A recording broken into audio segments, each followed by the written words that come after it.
नमस्कार दोस्तों, DK Verma study YouTube channel पर एक बार फिर से आप सभी का स्वागत है। दोस्तों, आज हम हिंदी साहित्य के प्रमुख कवि एवं साहित्य रचना के बारे में पढ़ेंगे।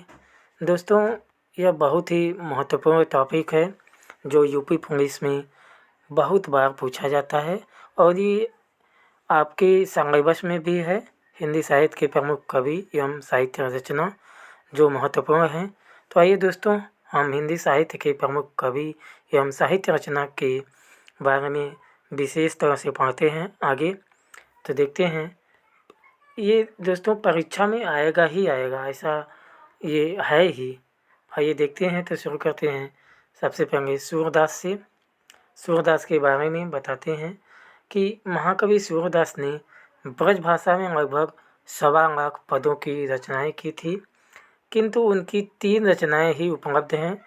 सूरदास की रचनाओं में श्रृंगार और वात्सल्य का अद्भुत वर्णन है। इनकी जो प्रमुख रचनाएं हैं दोस्तों, 3 प्रमुख रचनाएं हैं: सूरसागर, सुरसारावली, साहित्य लहरी। कबीरदास जी को वात्सल्य रस सम्राट भी कहा जाता है दोस्तों। आगे दोस्तों, संत कबीर दास के बारे में देखेंगे। संत कबीर दास के बारे में देखते हैं। प्रमुख रचना इनकी है बीजक। बीजक के 3 भाग हैं। पहला है साखी, दूसरा शबद, तीसरा जमैनी, अर्थात साखी, शबद, जमैनी। इसके बाद है हजारी प्रसाद द्विवेदी जी ने कबीरदास जी को भाषा का डायरेक्टर कहा है। ये बहुत ही इम्पोर्टेंट है दोस्तों। कहा जाता है कि भाषा का डायरेक्टर किसे कहा जाता है, किसने कहा? तो हजारी प्रसाद द्विवेदी ने कबीरदास जी को भाषा का डायरेक्टर कहा है। आइए आगे देखते हैं दोस्तों। इसके बाद तुलसीदास जी के बारे में पढ़ते हैं। तुलसीदास जी द्वारा रचित 12 ग्रंथ प्रामाणिक माने जाते हैं, जिसमें रामचरितमानस प्रमुख है। तुलसीदास जी को कवि शिरोमणि के नाम से भी जाना जाता है। तुलसीदास की प्रमुख रचनाएं देख लेते हैं। तुलसीदास की प्रमुख रचनाएं हैं बिना पत्रिका, कवितावली, गीतावली, दोहावली, जानकी मंगल और रामलला नाचुम। काव्यमानस अवधि में लिखी गई है और कृष्ण काव्य ब्रजभाषा में लिखा गया है। आइए दोस्तों, अब इसके बाद हम रहीमदास जी के बारे में देखते हैं। तो रहीमदास के बारे में है कि ये अकबर के प्रधान सेनापति, मंत्री तथा दरबार के 9 रत्नों में से थे। अकबर ने इन्हें खान खाना उपाधि से विभूषित किया था। दोस्तों, ये बहुत ही इम्पोर्टेंट है कि खान खाना की उपाधि से किसी विभूषित किया गया है। तो अकबर ने इन्हें खान खाना उपाधि से विभूषित किया था। किसको? रहीमदास जी को। और रहीम की प्रमुख रचनाएं कौन कौन सी हैं दोस्तों, देखते हैं। इनकी प्रमुख रचनाएं हैं रहीम सतसई, मदनाष्टक, 12वें नायिका। ये रहीमदास जी की प्रमुख रचनाएं हैं दोस्तों। अब इसके बाद मीराबाई देखते हैं। मीराबाई जी की का बारे में देखते हैं। कहा जाता है कि नरसिंह जी का माया, राग गोविंद, गीत गोविंद का टीका, राग स्वरठा के पद इनकी प्रमुख रचनाएं हैं। मीराबाई की प्रमुख प्रसिद्ध पंक्ति है: पायो जी मैं तो राम रतन धन पायो, पग घुघरू बांध मीरा नाची रे। उसके बाद है श्याम मोसू इंडो डोंगे हो। ये आपको विशेष तरह से ध्यान दीजिएगा दोस्तों। इसके बाद है बिहारी। तो आइए बिहारी के बारे में भी कुछ देख लेते हैं। बिहारी के बारे में कहा गया कि गागर में सागर भरने वाले कवि बिहारी कहे जाते हैं। अर्थात गागर में सागर कौन भरा है? तो ये बिहारी कवि। ये मुख्य रूप से श्रृंगार रस के कवि माने जाते हैं। इनकी एकमात्र रचना बिहारी सतसई है। आगे इनके बारे में देखते हैं दोस्तों। इनमें 719 दोहे संकलित हैं। बिहारी सतसई श्रृंगार रस की अत्यंत प्रसिद्ध और अनूठी कृति है। आगे देखते हैं दोस्तों मैथिली शरण गुप्त।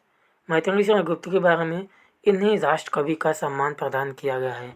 प्रश्न आता है दोस्तों कि राष्ट्र कवि का सम्मान किसे प्रदान किया गया है, तो मैथिली चंद्रगुप्त को राष्ट्र कवि का सम्मान प्रदान किया गया है। ये आचार्य महावीर प्रसाद द्विवेदी को अपना काव्य गुरु मानते हैं। इनकी प्रमुख रचनाएं निम्न हैं दोस्तों। मैथिली चंद्रगुप्त की प्रमुख रचनाएं देख लेते हैं। तो इनकी प्रमुख रचनाएं हैं जयद्रथवध, भारत भारती, पंचवटी, यशोधरा, द्वापर, सिद्धराज, नहुस, अंजलि और अर्ध्य, झनकार, पृथ्वीपुत्र, मेघनाथ वध, साकेत आदि ये इनकी प्रमुख रचनाएं हैं दोस्तों। आगे देखते हैं जयशंकर प्रसाद। जयशंकर प्रसाद जी के बारे में देखते हैं। इनकी प्रमुख रचनाएं हैं जयशंकर प्रसाद जी का कामायनी, आंसू, झरना, लहर। चंद्रगुप्त, स्कंदगुप्त, अजातशत्रु, तितली, कानन, कुसुम, प्रेम प्रतीक आदि ये प्रमुख रचनाएं हैं जयशंकर प्रसाद जी की। आगे भी इनके बारे में कुछ देखिएगा। इन्हें आधुनिक कविता के सुमोरू, झारखंडी गंगाधर के नाम से भी जाना जाता है। इन्हें छायावाद का जनक भी कहा जाता है। बहुत ही वेरी मोस्ट इम्पॉर्टेंट दोस्तों, छायावाद का जनक किसे कहा जाता है, तो छायावाद का जनक दोस्तों किसे कहा जाता है, तो छायावाद का जो जनक है वो किसे कहा जाता है बताइए दोस्तों, जयशंकर प्रसाद को। आइए आगे देखते हैं सूर्यकांत त्रिपाठी निरांगा जी के बारे में। सूर्यकांत त्रिपाठी निरांगा की प्रमुख रचनाएं हैं तुलसीदास, अनामिका, परिमल, गीतिका, कुकुरमुत्ता, नए पत्ते, अर्चना, आराधना, गीत कुंज, सांध्य, काकड़ी, अपरा, दोषण, राग विराग आदि ये सूर्यकांत त्रिपाठी निरांगा की प्रमुख रचनाएं हैं दोस्तों। इन्हें क्रांतिकारी कवि भी कहा जाता है। आगे देखते हैं दोस्तों सुमित्रानंदन पंत। इन्हें प्रकृति का सुकुमार कवि कहा जाता है। वेरी इम्पोर्टेंट कहा जाता है कि प्रकृति का सुकुमार कवि किसे कहा जाता है, तो सुमित्रानंदन पंत को कहा जाता है। पंत जी पद्म भूषण की उपाधि से सम्मानित हैं तथा इन्हें चिदम्बरा के लिए ज्ञानपीठ पुरस्कार से सम्मानित किया जा चुका है। सुमित्रानंदन पंत की प्रमुख रचनाएं आगे देख लेते हैं। तो इनकी प्रमुख रचनाएं हैं वीणा, पंगव, ग्रंथि, गुंजन, युगान, युगवाणी, मेघनाथ वध, पतझड़, मुक्ति यज्ञ। आगे देखते हैं कंगा और बुढ़ा चांद आदि ये इनकी प्रमुख रचनाएं हैं दोस्तों। आगे देखते हैं महादेवी वर्मा के बारे में। तो महादेवी वर्मा जी का कुछ वर्षों तक उत्तर प्रदेश विधानसभा परिषद की मनोनीत सदस्य भी रही हैं। महादेवी वर्मा जी राष्ट्रपति द्वारा पद्म भूषण की उपाधि से अलंकृत है दोस्तों। तो राष्ट्रपति द्वारा पद्म विभूषण की उपाधि से भी ये सम्मानित हो चुकी हैं। महादेवी वर्मा जी को आधुनिक मीरा कहा जाता है। प्रश्न ये बहुत इम्पोर्टेंट है दोस्तों ये दोनों कि किसे पद्म विभूषण की उपाधि से अलंकृत किया गया है, राष्ट्रपति द्वारा, तो महादेवी वर्मा जी को। महादेवी वर्मा जी को आधुनिक मीरा भी कहा जाता है। ये बहुत इम्पोर्टेंट है दोस्तों। इनकी प्रमुख रचनाएं गीतात्मक काव्यकृति यामा पर भारतीय ज्ञानपीठ पुरस्कार इंग्लैंड की प्रधानमंत्री द्वारा प्रदान कर सम्मानित किया गया है दोस्तों। बहुत इम्पोर्टेंट कि किसे इंग्लैंड की प्रधानमंत्री द्वारा सम्मानित किया गया है, तो मीराबाई को। किसके लिए, यामा के लिए। आगे इनकी प्रमुख रचनाएं हैं यामा, निहार, रश्मि, नीरजा, सांदगीत, दीपशिखा आदि इनकी प्रमुख रचनाएं हैं। इनकी कुछ और रचनाएं हैं गद्य रचनाएं क्षमता है, अतीत के चलचित्र, पथ के साथी, स्मृति की रेखाएं, मेरा परिवार आदि ये महादेवी वर्मा जी की प्रमुख रचनाएं थी। आगे है माखनलाल चतुर्वेदी। माखनलाल चतुर्वेदी के बारे में कहा गया है कि माखनलाल चतुर्वेदी पद्म भूषण की उपाधि से अलंकृत हैं। हिमतरंगिणी साहित्य अकादमी पुरस्कार से पुरस्कृत रचना है इनकी। राष्ट्रपति कविताओं के कारण इन्हें भारतीय आत्मा के नाम से भी पुकारा जाता है। बहुत इम्पोर्टेंट कि राष्ट्रीय कविताओं के कारण किन्हीं भारतीय आत्मा के नाम से पुकारा जाता है। तो किसे पुकारा जाता है दोस्तों? तो ये पुकारा जाता है माखनलाल चतुर्वेदी जी को। आगे दोस्तों देखते हैं इनकी प्रमुख रचनाएं क्या है।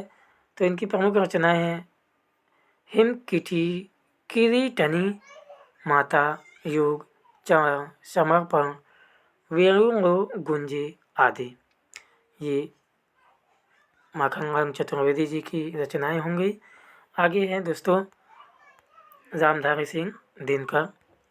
रामधारी सिंह दिनकर कहा जाता है कि रामधारी सिंह दिनकर भारतीय ज्ञानपीठ पुरस्कार द्वारा तथा भारत सरकार द्वारा पद्म भूषण की उपाधि से अलंकृत हैं। इनकी जो प्रमुख रचनाएं हैं रामधारी सिंह दिनकर की प्रमुख रचनाएं जो बहुत ही इम्पोर्टेंट है, कुरुक्षेत्र, रेणुका, हुंकार, उर्वशी, रसवंती, रश्मिरथी, अर्धनारीश्वर, रेती के फूल, संस्कृति के 4 अध्याय, भारतीय संस्कृति की एकता आदि। ये रामधारी सिंह दिनकर की प्रमुख रचनाएं थी दोस्तों, जो बहुत ही इम्पोर्टेंट है। आगे हैं सोहनलाल द्विवेदी। सोहनलाल द्विवेदी की प्रमुख रचनाएं हैं भैरवी, पूजा गीत, युगाधार, बसंती, दूध बतासा, झरना, कुरान जो खंड काव्य है, वासदत्ता, प्रबंध काव्य आदि। तो ये दोस्तों ये प्रमुख कवियों के रचनाएं आपने देखा।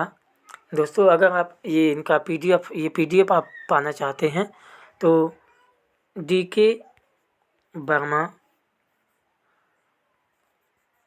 Study STUDY DK Verma study Telegram channel पर जाएंगे दोस्तों, उसको ज्वाइन करेंगे तो आपको ये PDF फ्री में मिल जाएगा। दोस्तों हमारी किसी भी वीडियो का PDF अगर आपको चाहिए तो DK Verma study Telegram channel को ज्वाइन करेंगे दोस्तों, आपको ये सभी PDF दिया जाएगा फ्री में। और दोस्तों ये वीडियो आपको कैसा लगा, आगे भी अगर आप हमसे जुड़ना चाहते हैं तो हमारे YouTube channel DK Verma study को सब्सक्राइब करें, लाइक करें दोस्तों। धन्यवाद। जय हिंद, जय भारत।